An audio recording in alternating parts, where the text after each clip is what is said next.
Dari hasil penggeledahan pada rumah tersangka AN, itu kemudian dilakukan penyitaan terhadap beberapa.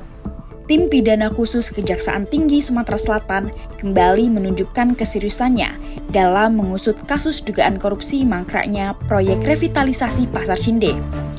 Pada Kamis 10 Juli 2025, tim penyidik menggeledah rumah mantan Gubernur Sumatera Selatan, Alex Nurdin yang berlokasi di sebelah SPBU Jalan Merdeka, Kota Palembang.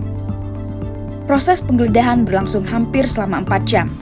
Dalam proses penggeledahan tersebut, tim Pitsus tampak keluar dari kediaman tersebut dengan membawa sejumlah barang bukti, termasuk satu koper berwarna hitam dan sebuah kardus yang berisi dokumen penting.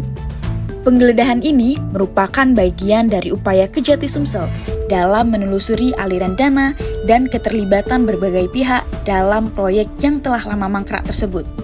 Sehari sebelumnya, Rabu 9 Juli 2025, tim penyidik juga telah menggeledah rumah tersangka lain, yakni Rainmar Yosnaidi. Dari lokasi tersebut, tim berhasil menyita satu unit mobil Pajero Sport atas nama PT Magna Bitum. Tak hanya itu, turut diamankan pula stempel perusahaan, sebuah flash disk, serta sejumlah dokumen penting.